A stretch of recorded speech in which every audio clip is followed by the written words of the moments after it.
Since new owner Steve Cohen has taken over the Mets, the man hasn't been shy about flashing the cash and opening up his checkbook. But the Mets could land one of the league's biggest stars, Shohei Ohtani. Now, joining us to discuss is New York Post baseball columnist Jon Heyman. Jon, I'm just going to go straight into it. Could the Mets really get Shohei Ohtani, and what are the biggest roadblocks into getting him in the Queens? Well, they certainly could. Steve Cohen obviously wants to win very, very badly, has the resolve, certainly has the cash to do it, the wherewithal. There's no question about that. He's already got the payroll up to $380 million or so, by far a record. I would say there are a couple roadblocks here. One is the belief, and we're not sure exactly how much credibility there is to this, but the belief that Ohtani would prefer to be on the West Coast. We're just kind of reading tea leaves here. 5 of his 7 finalists, the first go-around 5 years ago, were West Coast teams. The other 2 were the Cubs and the Rangers, so no East Coast teams on it.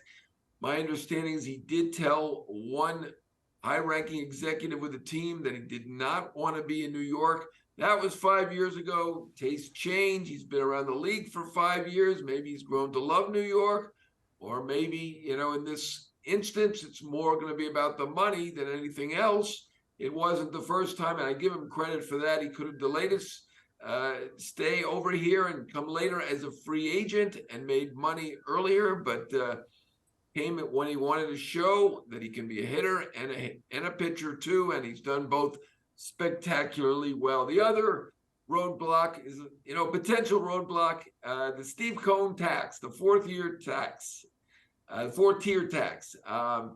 Goes from 90% to 110% next year. So if the Mets are able to do a deal for Shohei Ohtani and it pays him $50 million a year, and that's not out of the question. Look, they're paying $43 million a year to Verlander and $43 million a year to Scherzer, and we're talking about a player who has marketing capability as well, and is a hitter and a pitcher. So let's just say conservatively $50 million with 110% tax, that becomes $105 million a year. That's a lot of money, even for Steve Cohen. Yeah, I wasn't good at math when I was a kid, but when you say $105 million, I go back to school for that. So let's talk about that money. What other teams could be in the running for him, AKA who could afford that $110 million a year? Well, let's just say that the Mets will be the lone team in that as a third-time payor, third-time, let's say, violator, but I wouldn't consider that violating. They're over the luxury threshold, and I give them credit for that because they're spending to win, but there is a penalty involved in that. So the other teams won't have quite as high a tax as the Mets, or not nearly as high. So it would be costing them less money than that $105 million. But the Dodgers certainly will be in it. They love Ohtani. They chopped $70 million off the payroll, which is very convenient. And so they will be a player for Ohtani.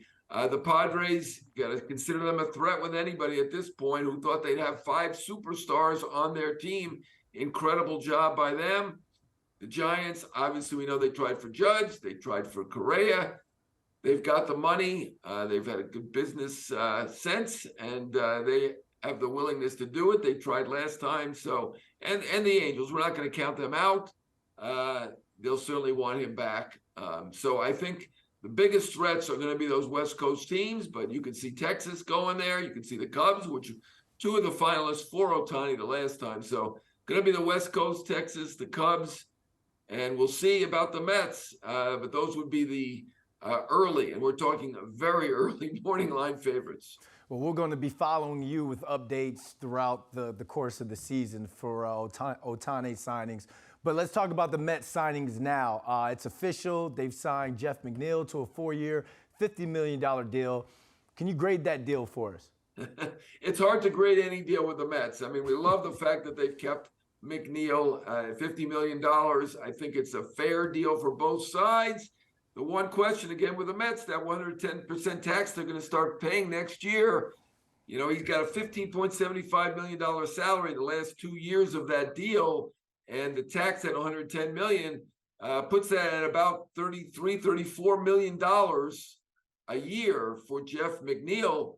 Some people will look at that as a lot of money to spend for a singles hitter, a great singles hitter, but a singles hitter, versatile player, very good player, beloved in New York. He's done a great job. He deserves it.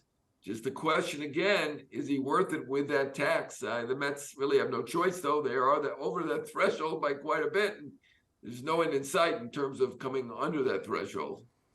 Jon Heyman, we thank you for that. That's not a Zoom background, ladies and gentlemen. You're somewhere sunny. I'm really jealous right now. Sorry. Thanks for joining us. Thank you.